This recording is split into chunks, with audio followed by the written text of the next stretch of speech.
El Clasico പോരാട്ടത്തിൽ ചെന്നൈ കളി ജയിച്ചിരിക്കുകയാണ്. മുംബൈ നാണം കെട്ടുന്നു തന്നെ പറയേണ്ടിയിരിക്കുന്നു. ചെന്നൈക്ക് മുന്നിൽ മുംബൈ ടീം തകർന്നടിഞ്ഞു. ചെന്നൈ ഉയർത്തിയ 207 റൺസ് മറികടക്കാൻ മുംബൈ ടീമിന് സാധിച്ചില്ല. ഇന്ന് ചെന്നൈ കളി ജയിച്ച ശേഷം ധോണി പറഞ്ഞ കാര്യമാണ് നമ്മൾ ഇന്നത്തെ വീഡിയോയിൽ നോക്കുന്നത്. ഇതുപോലത്തെ IPL ന്യൂസിന് വേണ്ടി ചാനൽ മറക്കാതെ സബ്സ്ക്രൈബ് ചെയ്യൂ. സഞ്ജുവിൻ്റെ സെഞ്ചുറി മികവിലാണ് CSK ടീമിന് മികച്ച റൺസ് നേടാൻ സാധിച്ചത്. ഇന്ന് ചെന്നൈ ജയിച്ച ശേഷം ധോണി പറഞ്ഞത് ഇങ്ങനെയായിരുന്നു: എനിക്കിപ്പോൾ ഒരു പകരക്കാരനുണ്ട്, അത് മറ്റാരുമല്ല, സഞ്ജു സാംസണാണ്. എനിക്കിപ്പോൾ ചെന്നൈ ടീമിൽ നിന്ന് വിരമിക്കാൻ യാതൊരു പേടിയുമില്ല. ഇത്രയും കാലം ഞാൻ കാത്തുനിന്നത് സഞ്ജുവിനെ പോലെ ഒരു താരത്തിന് വേണ്ടിയാണ്.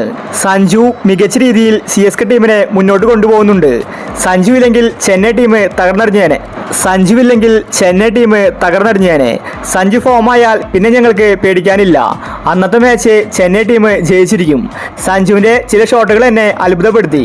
അവൻ ടീമിന് വേണ്ടി ശരിക്കും പ്രയത്നിക്കുന്നുണ്ട്. ഇനി ഋതുരാജും കൂടി ഫോമിലേക്ക് എത്തിയാൽ ചെന്നൈ ടീം നമ്പർ 1 ആകും. ഒരുപാട് കാര്യങ്ങൾ ഇനിയും പഠിക്കാനുണ്ട്. സഞ്ജുവിൻ്റെ 2ാമത്തെ സെഞ്ചുറിയാണ് ഇന്ന് പിറന്നിരിക്കുന്നത്.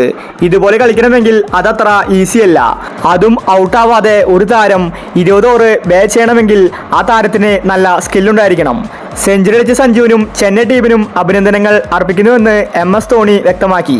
ധോണി തന്നെ പറഞ്ഞിരിക്കുകയാണ്, ധോണിക്ക് ഒരു പകരക്കാരനുണ്ടെങ്കിൽ അത് സഞ്ജുവാണ്.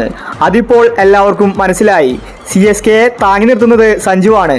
സഞ്ജുവിന് വാങ്ങിയതിൽ ചെന്നൈ ടീം ഇപ്പോൾ ശരിക്കും സന്തോഷിക്കുന്നുണ്ടായിരിക്കും. ഇന്നത്തെ എൽ ക്ലാസിക്കോ പോരാട്ടത്തിൽ സഞ്ജു തന്നെയായിരുന്നു താരം. രോഹിത്തിനെ ക്യാപ്റ്റൻസിൽ നിന്ന് പുറത്താക്കിയപ്പോൾ മുംബൈ ടീം തകർന്നടിഞ്ഞു. പാണ്ഡ്യയെ കൊണ്ട് ഇനി മുംബൈ ടീമിനെ രക്ഷിക്കാൻ സാധിക്കില്ല. മുംബൈ ഇനി പ്ലേ ഓഫ് കാണാൻ സാധ്യത കുറവാണ്.